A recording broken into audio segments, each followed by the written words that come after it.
And a very good evening to you, and welcome to Politics 101, coming to you from Guyana.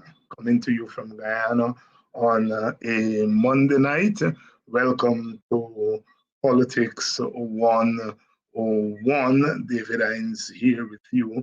I know we have been off for a few days, and thanks for those of you who've been checking in, find out what's the situation with Politics 101, where we're still on. We're still on, but on my way from the United States to Guyana. We missed a couple of shows last week on Friday night, of course. We went live. We were in Mocha, and then Thursday night, got in, and my children demanded that I spend one evening with them. So we couldn't come live on Thursday night, and on Friday night, of course. As I said, we were in Mocha. WPA launched its On the Road campaign, and we were in Mocha. Last night, Sunday night, we were in Golden Grove. And so tonight is our first night since last Tuesday. Last Tuesday. But we're on. Last night we were live at the WPA meeting in Golden Grove. I want to welcome all of you, and it's good to be back with you and good to be back from Guyana. Good evening to all of you here in Guyana. Good evening, Moko. We had quite a stirring meeting there, public meeting. After a long time, the WPA is back on the road, and we had a good send-off, a good start to the campaign in Mocha. Good evening, Mocha Arcadia. Good evening to you. And last night at Golden Grove, we continued the momentum. Tomorrow night, we're going to be in, tomorrow night we are going to be in Den Amstel on the west side.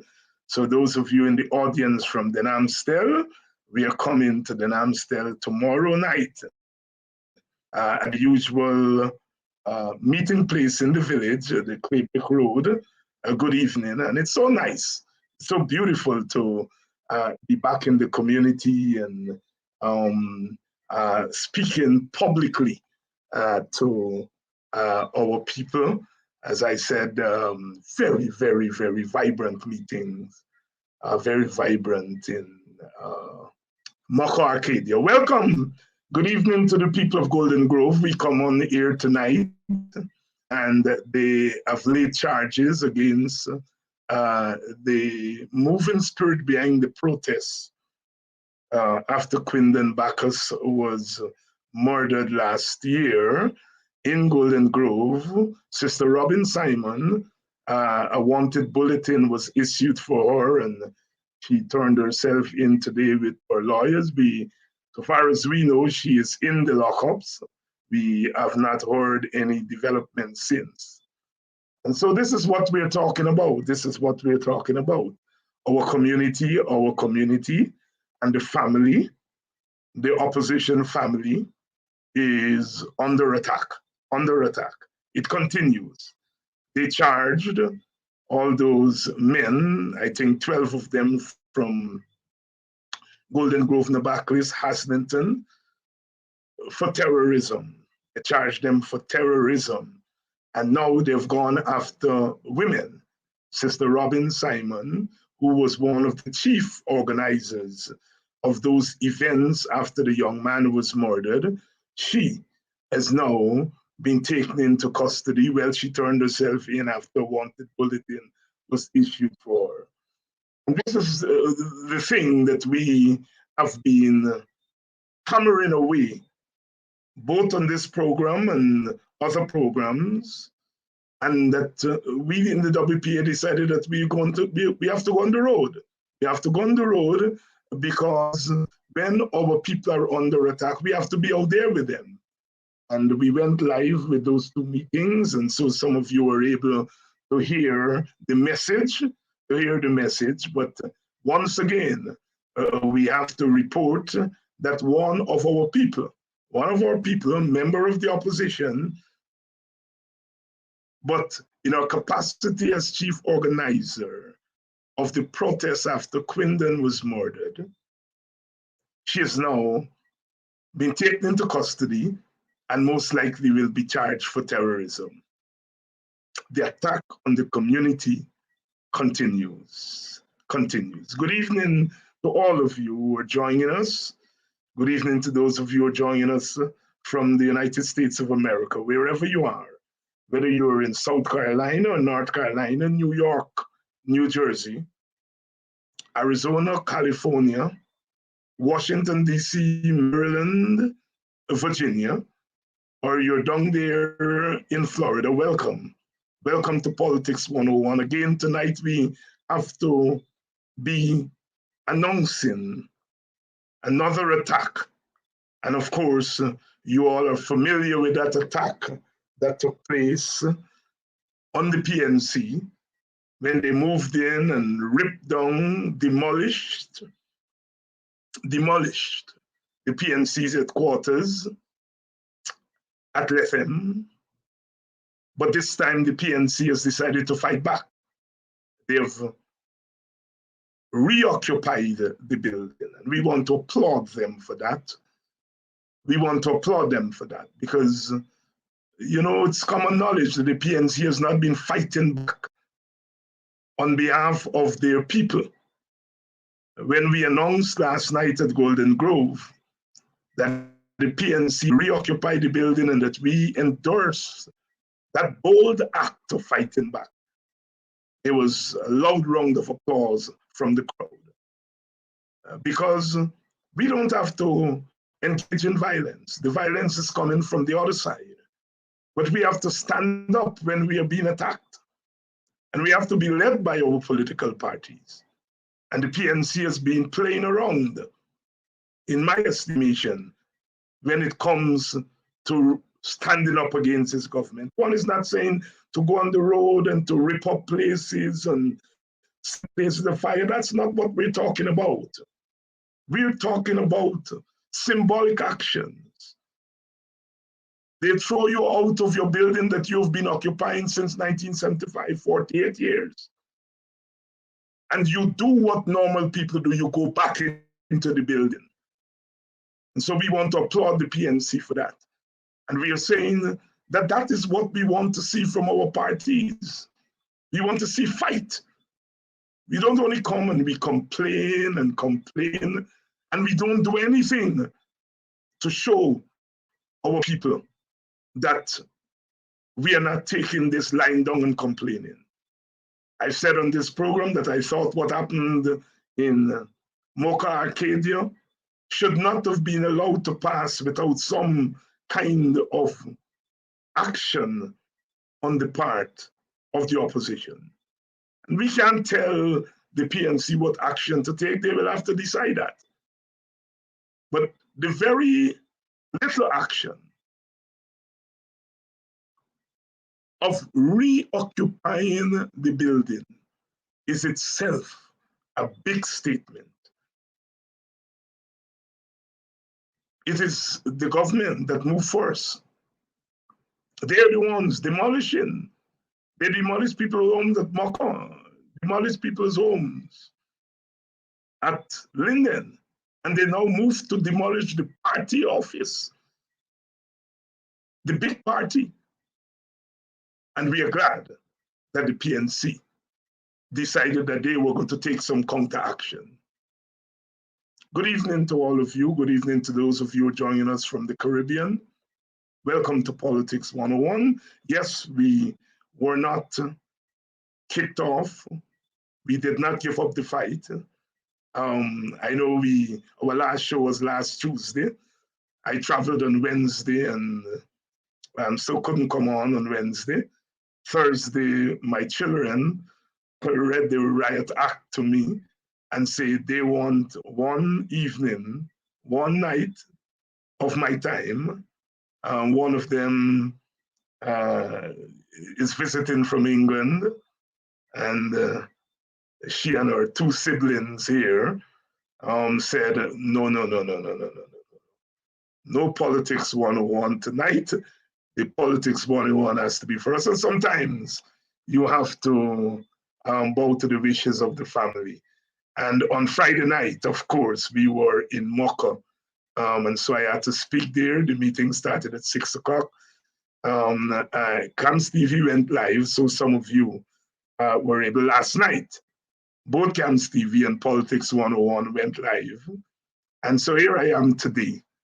Tomorrow, of course, we are going to be on the west side. We are going to be in Den Amstel tomorrow night, and then Thursday night, we are going to be in Buxton. Good evening, Mr. Vibert White. He was at the meeting in Mocha, man from East Bank. Good evening to all of you. Good evening to all of you. And it's good. I got so many inboxes and emails wondering what has happened to Politics 101. And I'm so glad. I'm so glad that you value what we are doing so much. And you were concerned. You were concerned, having not seen our program as much as you saw it before and you wondered. Welcome to Politics 101. Tonight we're going to talk about the PNC fighting back. Attorney at Law Darren Wade is going to be here. He has been one of the PNC lead persons on this matter. So Darren is going to be here. He is just out of a PNC meeting and will join us shortly. So welcome to Politics 101, and we're joining you from Guyana. It's so lovely to always be home. And I promised at the beginning of the year is that I'll be home more regular than before, because we have to struggle, and this struggle means that we need all of us on the ground. Last night we were in Golden Grove, as I said, and the PNC was in All Boys Town, and so two of the opposition parties were on the road, and the road is where the action is. As I said at the meeting last night, the PPP does not intend to meet us in church. They do not intend to meet us at Sunday school. They do not intend to meet us in a place of negotiation. They're pushing for a confrontation. They're pushing for a confrontation.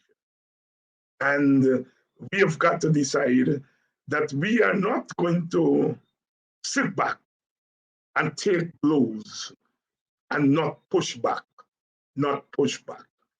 And the message was received very well in the two villages.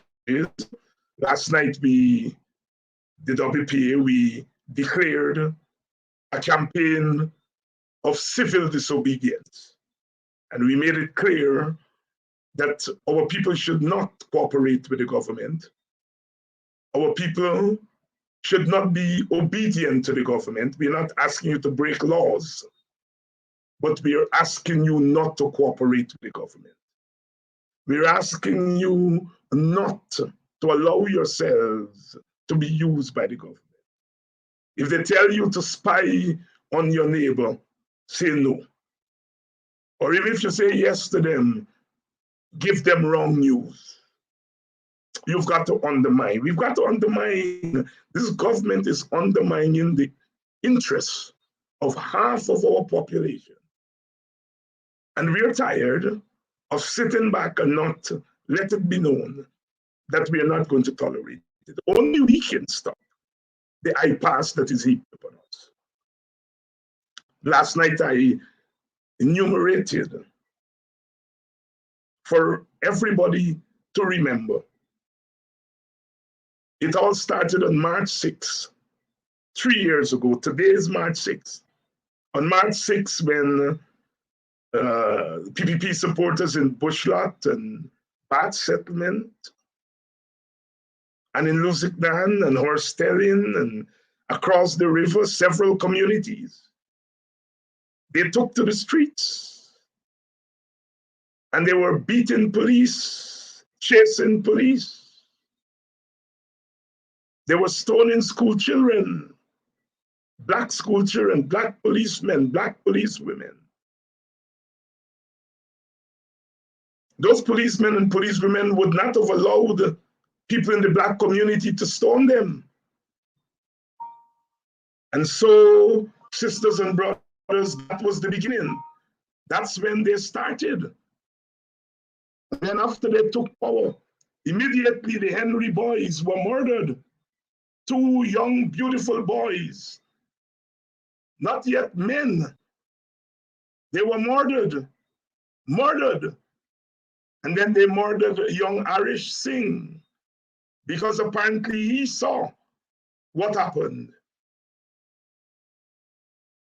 He saw what happened. And then they murdered Peter Kedley. They murdered Orrin Boston. They murdered Quinton Bacchus, the blood of black people. Violence, racial violence. All of the violence were directed at black people, black community. What more do we want to see?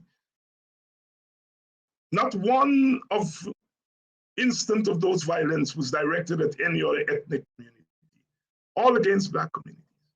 And then they went to Linden and those homes of people there, all black.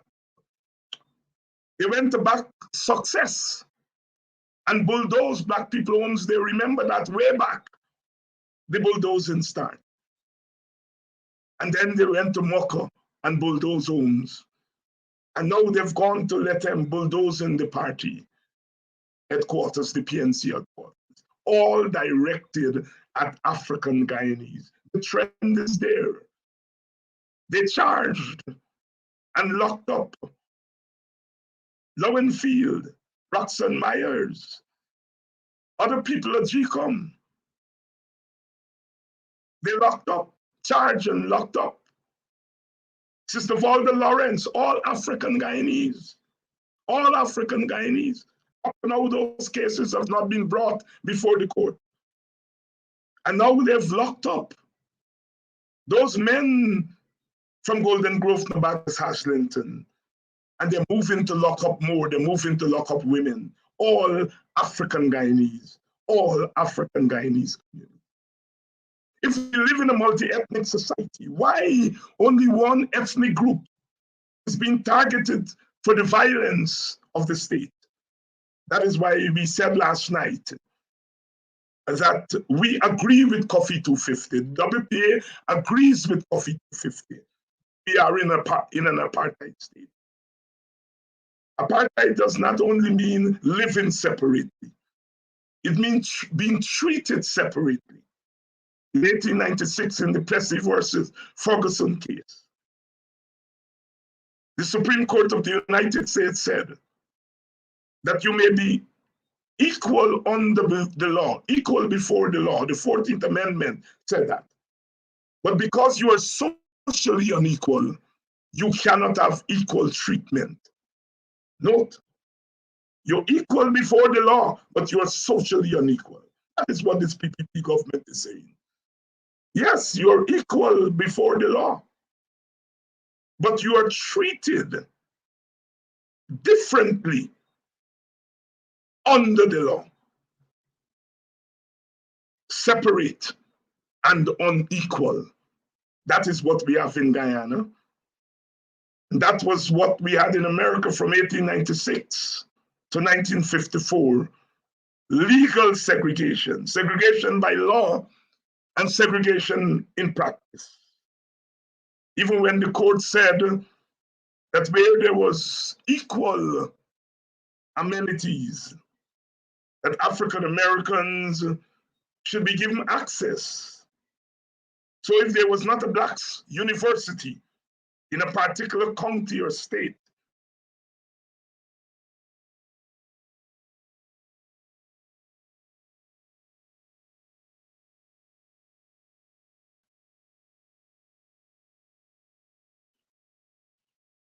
yet when the court said that, we're having some difficulties here. We're having some difficulties. Bear with us, bear with us. even when the court said that blacks can be allowed to go to white schools if there are no comparable black schools. Even when the court said that, the black people were accepted to the universities, but they had to go to the state house. They had to go to somewhere else, and the professors will go there to teach them. They were not allowed to go into the schools with the white counterparts. And so, yes, we do not have apartheid by law in Guyana, but we have apartheid in practice. When the working people are given something, Indian working class, they get $250,000 sugar workers, a whole set of money, fishermen and women.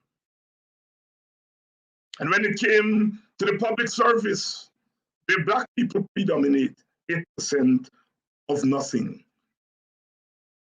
So it is clear,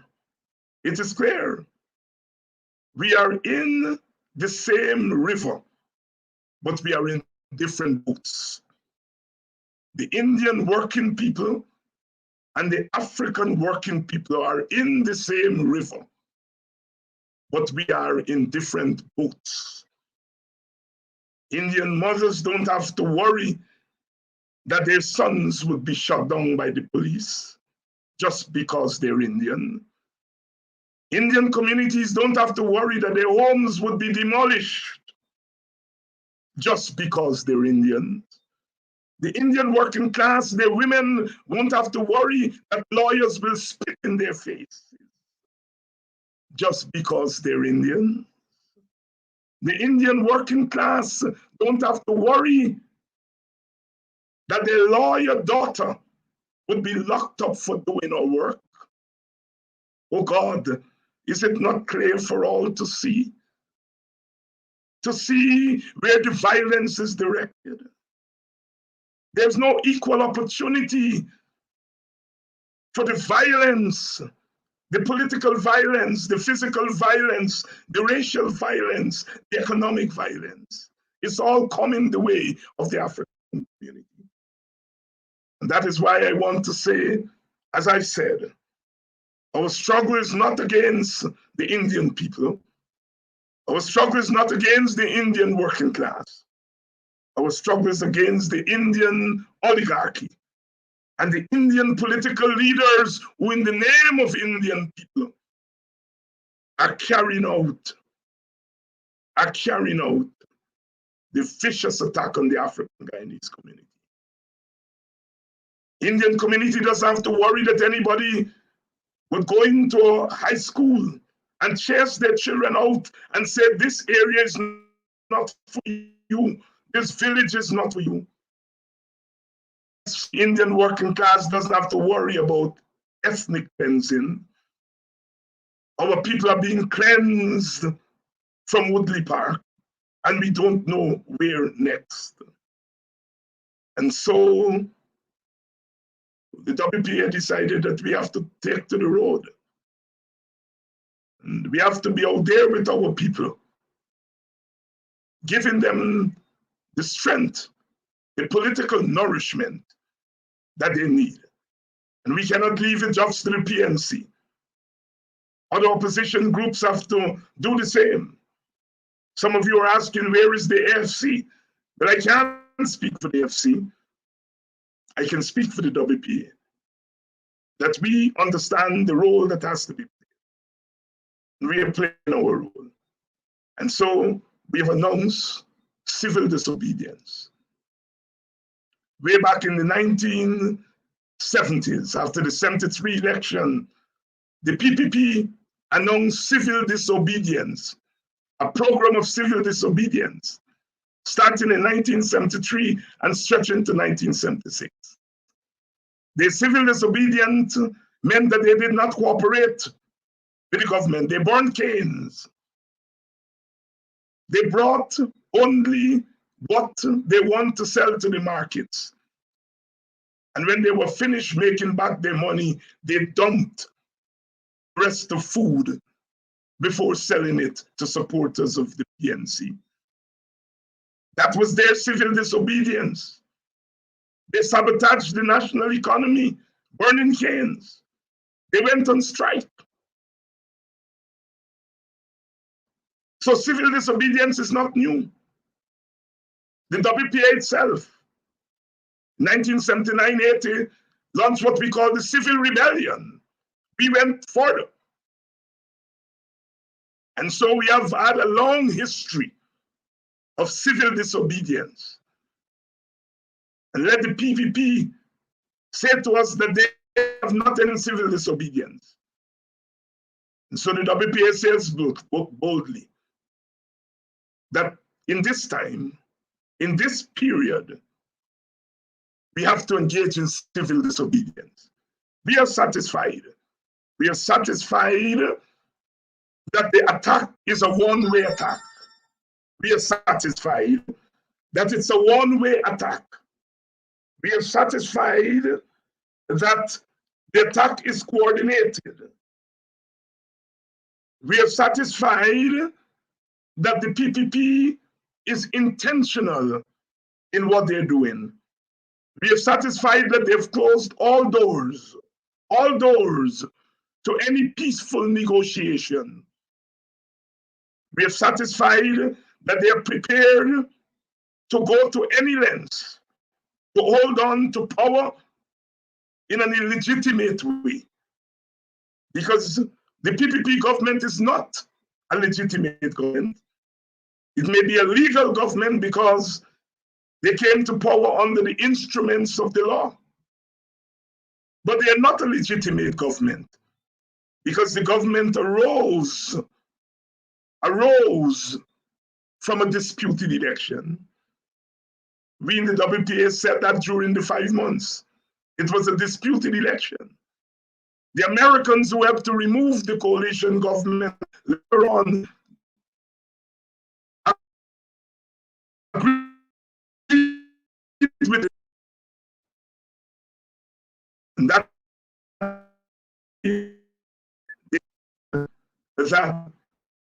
the government installed, the Americans say that. So what we have in an installed regime that is behaving in the most lawless way. And no people, certainly not a people with a history of struggle, the history of bondage and the history of struggle against bondage. No people with that history behind them should take the blows without standing up. Civil disobedience. We announced it last night in Golden Grove.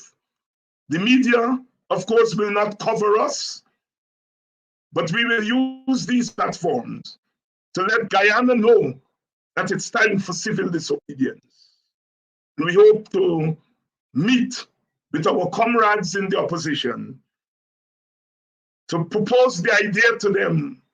But whether they join or they don't join, the WPA is saying it is time for civil disobedience and non-cooperation.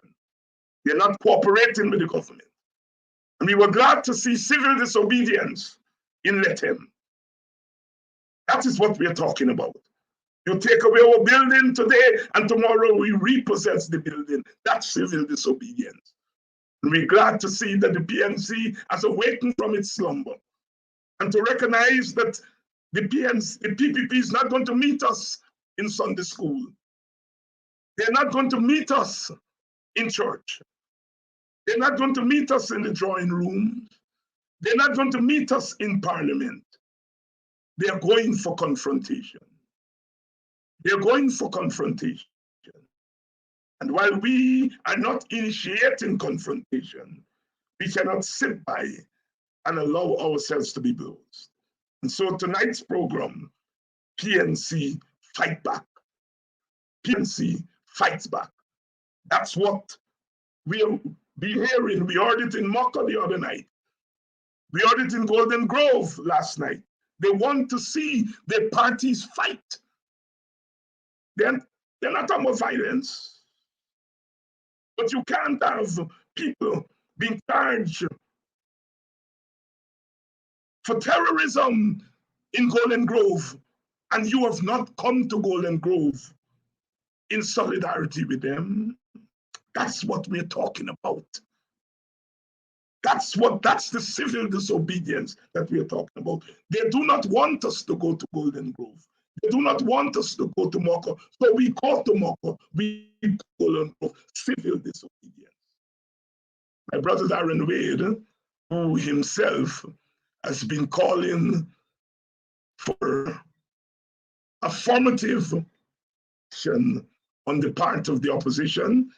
He didn't use the word civil disobedience, but he has been calling. He's here and ready to talk to us. And we are bringing in. Good evening, Council. Good evening, Dr. Hanks. How are you? I am surviving by God's grace and the grace of the ancestors, and I'm feeling good because if there is a tree, there is a small axe waiting to cut you down. We shall cut you, but to cut the tree down. And I know that you're a man who likes your roots music, so you will recognize that song by the Wailers. So the PNC is fighting back in Lethem, and you were one of the voices and the faces standing up against that atrocity, that barefacedness, that act of violence against the major party in this country, the People's National Congress, one of the two major parties in this country. Tell us what happened and why the PNC decided that they've got to take that action that they. Well, as you all are aware, the party has made it clear that the party has been in possession of that building in Lethem for approximately 50 years, on or about 50 years. The party has been in possession of that building. The PPP, RDC, well, the government has distanced themselves from the act, unlawfully trespassed on the premises of the People National Congress property there in Lethem without the consent or permission of the party. They used Venezuelan nationals to remove the zinc sheets and the party's property, the stove, the fridge, the TV, documentations of comrades and so forth were unlawfully removed by the PPP. We felt that we cannot be a party for the people, and we cannot be a party who is standing up for what is right. And we are telling persons that we fit for government, that we are about justice, and we are going to allow the PPP to bully us. So we went to Lethem and we took back our property, what is rightfully ours. We remained in possession of the premises. Our meeting was held there. The party prayer was said at the beginning of the meeting. So our records will reflect that. I noticed you were off for a while, but I'm unable to know if you were able to follow me. I'm hearing you. I'm hearing you. Brother Darren, I know something about your party song, Oh Fighting Men, because my countryman, my mentor, wrote that song for the PNC, Oh Fighting Men and Fighting Women. And it's very good to see the PNC reflecting its battle song, Oh Fighting Men. Talk to me, Mr. Wade. So yes, we were there. The comrades, it was very emotional when the aircraft touched down there at Lethem. The comrades, they were there with tears in their eyes. Majority, Africans, Amerindians, mixed race.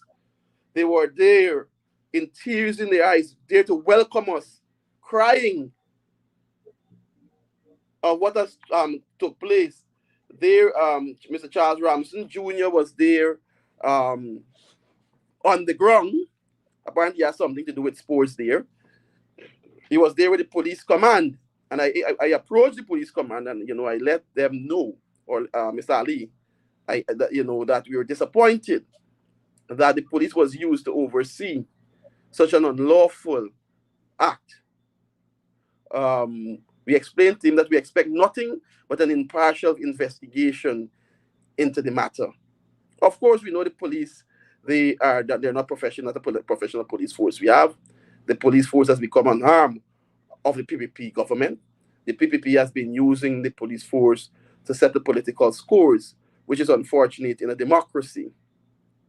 The laws are clear, as I expressed. Then we went to the building. The building was locked. No, it wasn't locked. Matter of fact, there were persons there working on our building.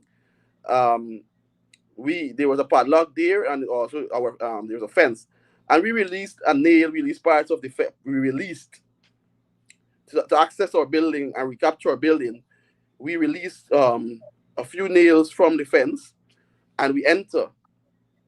We later fixed back the fence, and that's how we gain access to our building. The contractors were there doing fresh work, putting back the roofing. So we didn't trouble the contractors or any of the sort. Matter of fact, we asked them who were there and so on, what the purpose, and we expressed that it's our building. They later left. I read some nonsense in newsroom today, a press release by the police. We made a second report. Whilst there, we made a report to the police of the unlawful entry and the trespass. We also made the comrades made reports before. The police has taken no action in relation to that report. No action they have taken. No one was arrested, despite we call names and so forth. We will fight. We will not give up. I told them, I will say it again, we will take the commissioner of police to court in relation to this matter, because the law is very straightforward and simple and needs no explanation in relation to trespass and unlawful entry to the premises. So very soon, the commissioner of police will be receiving will be seeing legal action being instituted. We'll be seeing legal action being instituted, and certainly you've garnered the hearts of a lot of your supporters of the party and opposition supporters in general, because they are other parties. But the PNC is, of course, the big party, the party with the longest history, the party that is historically received the majority of votes from African Guyanese and from those who are not PPP. And it is good to see the party rising up and showing our people that it is not prepared to continue to just speak and allow these atrocities to continue. And speak about atrocities in the part of the country that you come from, West Bobbies, we saw the instance of people chasing black school children from Woodley Park and telling them that they should not be there. I and my party, the WPA, did not mince any words. It's ethnic cleansing. When you're telling people of another group they can't be there, it's ethnic cleansing. Are you suffering on that incident? Well, I as a boy growing up, I played cricket for Litchfield, and we oftentimes played against Woodley Park, and we always destroyed Woodley Park in cricket. We always humiliate them, but whilst we were playing, the vile threats, they would tell us that we have to take the pasture. We have to take the pasture. We got to take the water side and go home. What they're going to do, and the racists and the hatred, the things they would insult us while playing cricket. As youngster, I was playing under 15 cricket. 11 and 12-year-old being subject to such an harassment in Woodley Park. I must also say that I also support. I mean, I can't remember if I played for Bushlot, which is the Indian community as well. But I was there supporting the Bush. I remember being there supporting Bushlot team as well. and we were subject to similar harassment, despite Bushlat being an Indian village. Also, with the park, they were very aggressive towards Bushlat. I could recall that. I could recall playing for Bushlat secondary, if my memory fix me right. And whilst being there in at Woody Park, the harassers, the insulters, still all raising derogatory terms. So what transpired there, those allegations, or what transpired rather, it's not surprising to me. I must also mention that number 12 village, if you could recall, number 12 village. Remember on my previous show, I mentioned number 12 village. Number 12 Yes, village is between Woodley Park and Bar Settlement, a African ancestral village. So only yes, recently some comrades reminded me of that, or they were discussing it, what transpired there with the victims were Britons displaced from. and the various families that were beaten, were killed, and put out from there 1964 in that village. So that area is known to be very aggressive towards Black people.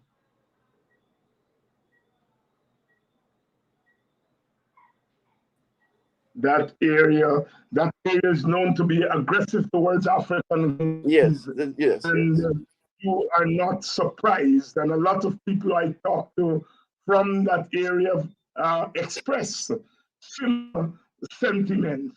Darren, I know you move around, you talk a lot to people. What is the sense you're getting from the supporters of the opposition? Before you came on the air, recounted the incidents of violence, the incidents of harassment, the incidents of charging people on trumped up charges, the incidents of removing people from their jobs because they are deemed to be supporters of the government. Now, what are you hearing from your supporters ground about this constant hammering away, beating up on supporters of the opposition? Well, our supporters' concerns generally is with the party. I believe too much of energy, and and Miss McDonald mentioned it who's a central executive member of the party, mentioned it while she's was in Brooklyn recently at the town hall meeting. Too much energies, I believe, is spent on the internal struggles of the party. I think, and that is open and in the public. Too many energies are being used within. I believe the internal struggles of the party more or less they're affecting us. I believe those energies by comrades should be used to defeat the PPP. Um, Comrades should also not be selective, as I mentioned. They should not be selective in their outrage. Comrades, whatever, we must always sing from the same tune. There must be harmony in the way how we approach our dealings politically. I may never be friends with some of my comrades. Your comrades are not your friends. Of course, the two could cross, but it may not always be the same. The young man here making the plea for party unity. Sister Coretta MacDonald made the same plea when she was speaking at a town hall meeting in the United States of America. It was carried in the media, Demerara waves, and so there's no secret. And here is another young member of the party making his plea because it is affecting the struggle of our people out there. They're taking blows from the government, and the party is not settling its internal affairs. All parties do have internal strictures. It doesn't help. It doesn't. The perception. It doesn't help the party. You read stuff about no confidence. Yes, and I believe the party has its own mechanism to deal if you don't like a leader. Our parties, say one thing with the PNC internally, it's a democratic party, because you're able to elect your leader every 2 years. So things like that, I believe, when persons see these things, it kind of turn off, because it's those energies that are, and you may not be favor, and I per se, the last election I put myself up for election. The comrades didn't vote for me in the numbers, and I believe when you look at the work that I'm doing and so on, I deserve to gain a spot. We had what you call a slate. We person put up a slate and said, "This is my slate," and the comrades went and vote for it. I believe the way how the comrade voted, I think it was reckless, quite respectfully. But those are the persons who they trusted to run the party affairs for these 2 years. And whatever we could do, whatever support we could do to support them,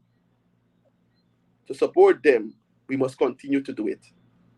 We must continue to support them, and the energies that we utilize, our efforts must be used to build a party and to defeat the PPP. If we feel that, if we feel that what they are doing is, or how they voted is not in the party, or they're not working in the party interest, then election time will come around. In addition to that, you as party members, we could form groups. There's only $100 to join the PNC.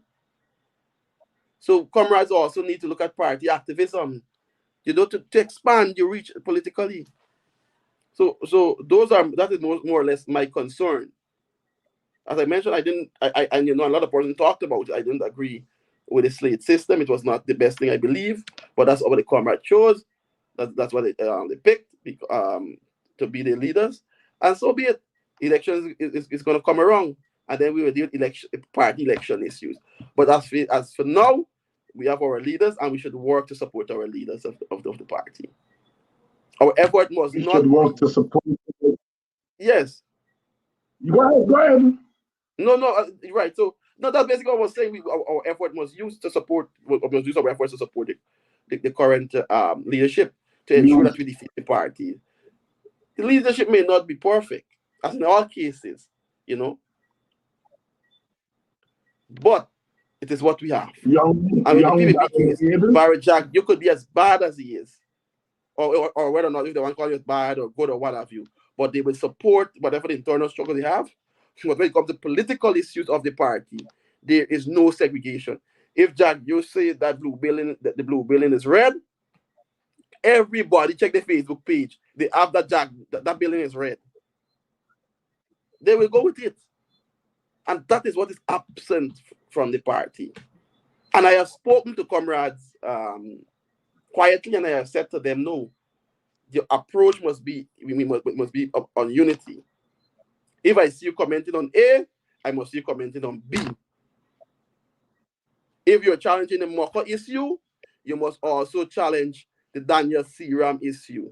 If you're challenging the Daniel Seram issue, you must also challenge the Lethem issue.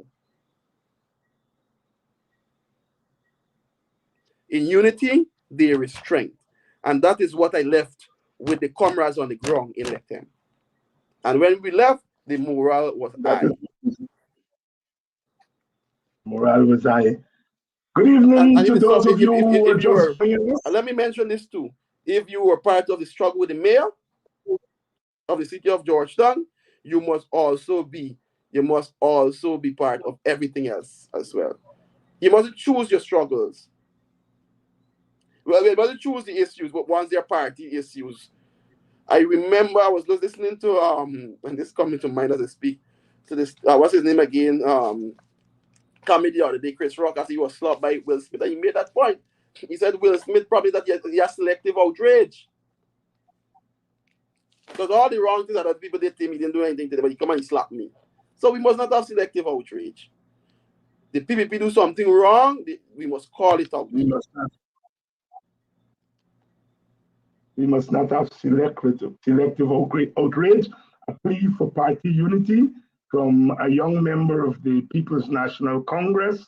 Here tonight, we are talking about the fact that the party went to Lethem and took back the party building that was demolished, almost demolished by the government. Party documents were pilfered, and the party went to Lethem and take back the building. Good evening to those of you. We're coming from Guyana tonight. We're coming from Guyana. Yes, Politics 21 is coming from Guyana. Tomorrow night, the WPA will be in Denamstel. It will be our third meeting in the last couple of days. We started in Mocha. We were in Golden Grove last night. We're going to be in Denamstel tomorrow night, then in Buxton on Thursday night. We have decided to come onto the street and to declare civil disobedience, to tell our supporters, to tell African Guyanese, to tell opposition supporters that there are things that you can do to push back against the violence of the state. There are things that you can do, and we are very glad that the PNC engaged in civil disobedience. They wanted to take your building and you do nothing. And the fact that you get something, you're disobeying them. That's what we're talking about. We're asking our people not to engage in recklessness. We ask our people not to engage in violence, but we say to them that do not substitute your humanity for cowardice. We're asking that you live out your humanity. And what human beings do when they face reckless violence by any state is they stand up erect, use their bodies as barricades against them. And so that is why we are on the streets. And we noticed the PNC is also on the streets. We had a meeting last night in All Boys Town while we were in Golden Grove. We have to fight in the East and fight in the West. And that is why for us, opposition unity is also very important. We cannot afford a disunited opposition. You all know I have opened this program to people from the AFC to the PNC as my own party. They have been the least, they've had the least access as WPA to this program. But it doesn't matter to me, because at the end of the day, once our goal is the same, then I am prepared to open this platform so that the word can get out and that we can keep our people mobilized. Thank you all so much for being concerned that we are off the air for a few days. And I've explained earlier, I was traveling and, my family asked me to take one night off. And then on Friday night, I was in Mocha, and last night in Golden Grove. So we missed a few shows. Tomorrow night, we're going to be live from Denamstel. So make sure that you are ready for tomorrow evening coming live from Denamstel. Brother Darren, is there anything that you want to talk about that I didn't ask you? No, I just want to point out to the viewers that there was a release today by the police force, very unprofessional, very distasteful, disgraceful. As I said, the police force is now an arm of the PPP that is being used to set a political score. The police are based upon reports of the party unlawfully being in the building. They visited the property. Let me say this to our viewers, that the party office in Lethem is the neighbor of the police. And that is for almost 50 years, as I said. The police has two buildings, two living quarters next to the party building. And the third building is the police headquarters, the police station in Lethem. Those of you who went to Lethem are aware of this. They mentioned a report made by Carl Singh, the RO, they failed to mention the reports, the complaints, the reports that were made by the party. That is disgraceful. That is bias. And the person who took the report from Karasing was one of the police who the support, the comrades explained to me down there, who supervised the unlawful entry. That is the allegation the comrades gave to me. The person who took the report from Karasing is the police who supervised the unlawful entry of the Venezuelans. They said they want to build an health center over the road, just over the road from the party building is the regional hospital. So I don't know what they're talking about an health center. The comrades there, they said to me in Al Shelton, all of the village around there has hospitals and health centers and health posts. So they were shocked and surprised about this foolish excuse. It is bullyism. It is wicked and vindictiveness by the PPP, and I will stand because I know the law is on my side. I'm aware, of course, they may want to use, they send to DPP for advice. I wouldn't be surprised because based upon what we have seen recently by the DPP office, if they say charge comrades, charge Darren Wade, charge investigate, arrest Darren Wade, arrest Don Easton Williams, and so on, I wouldn't be surprised.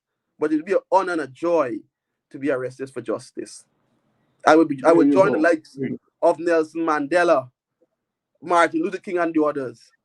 It will be a joy. And I believe I mentioned with activism, there's a lot of, I think that's a problem with a lot of politicians, a lot of the politicians in the opposition. There are no sort of activism. You have to be prepared for the necessary. I know what I did, it was lawful. I know what the government did, what the RU did. The government said not them, is unlawful. The question is if the DPP office is aware of that. If they understand and appreciate the law of trespass and occupation. That is what, is if they understand. And even if they know the law, is if they're going to apply the law as it's supposed to be applied or meant to be applied. Or they want to harass, because they very well know there's no case, but they want to harass you. So you always have to be prepared. When you put yourself up for leadership, you have to be prepared for this. Because you have to. That's what the people expect from you as a leader. To stand up for what is right and not to have selective outrage. That is what. That's right. That is what. You're aware of the charges of terrorism. You're aware of the charges of terrorism. Of course, those terrible charges. I'm aware of that. In Golden Grove. And you're aware that Sister Robin Simon, one of the chief organizers of the resistance after Quindon Bacchus, she was taken into custody today. A wanted bulletin was issued for her, and she turned herself in with her lawyer today. Her lawyer was there. And up to just before I came on air, she has not been charged yet. She's at the Pelicans, where they keep women detainees. I know the party was in contact, and the party, and we know the party do play a lot of role. They assist comrades who are being victimized, because even I understand with the bail and so on, the party do come and play its part. So let us not forget that. The person are arrested, once the party is of the view that is unlawful and so on, the party do support the lawyer to go there. The leader has been in contact with the lawyers and so on. And the party legal team, I know Mr. Todd has been playing a very pivotal role for the party, and I don't believe Mr. Todd is receiving any payments at all. So I just want to highlight that. Yes, and of course we know Mr. Todd is the lawyer for the family, the Quindon Bacchus family. I think at the funeral he announced that. So we are quite aware that the party is playing that scene. Now the arrest of Sister Robin Simon, more of the same, Darren? Pardon me? More of the same, this now moving from charging men for terrorism, charging... The act of the destruction, the act of destroying the People's National Congress property, that is an act of terrorism. That is an act of terrorism. state terrorism, state-sponsored terrorism. That is what it is. But we don't have professional policemen. You know, that is the problem. Well, we do have the good policemen. Let me don't think that. But those who happens to be in the hierarchy of the police force appears to be ready to take political instructions, and there is where we are.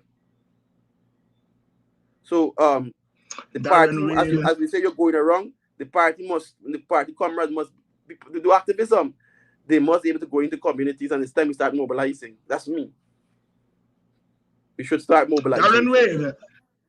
Darren Wade, attorney at law and PNC member, speaking here tonight about the PNC's act of taking back its building, which was unlawfully taken away by supporters of the PPP.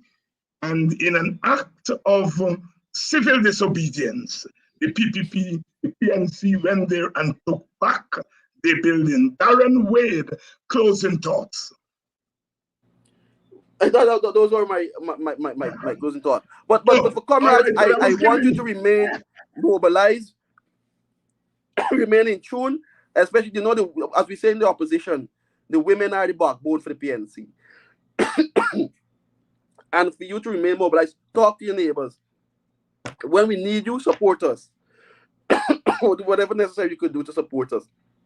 We need your support. We cannot do it alone. There's always a talk that when you walk, and as I say, we call it protest, and you walk, when you look back, there's no one behind you. If you want change, you have to be that change. Support your leaders. Be with us. That is what I am calling upon the supporters. Support you. Yes. And Wade, good evening, and thanks for coming on tonight and helping us to walk through that action there in Lethem. And anytime.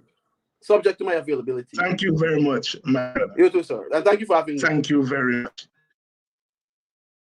And to you, our audience, thank you for staying with us tonight. Coming out in large numbers. Politics 101 is on. Tomorrow night, we are coming to you from Amstel on the west side. I shall be there as the main speaker on the WPA's platform tomorrow night at Den Amstel, and we shall be live. Politics 101 live will begin tomorrow, Den Amstel, at around 6 o'clock. And I want to thank those of you who continue to support our program, both in terms of your bodies, in terms of your numbers, and in other ways. We want to thank you so much. So tomorrow night, we will be in Den Amstel. On Wednesday night, the Spin Twins are going to be back here. G.H. and Henry Jeffrey. I know you all have been asking for the Spin Twins. Well, they're back. They're back. Dennis Booker, good evening. The Spin Twins will be back on Wednesday. And Thursday, we'll be coming live from Buxton, where, again, the WPA will be holding a public meeting. So that's the lineup for the next 2 days. And thank you all so much for staying with us. And I shall see you all tomorrow evening, where we will be coming from the west side, the village of Den Amstel.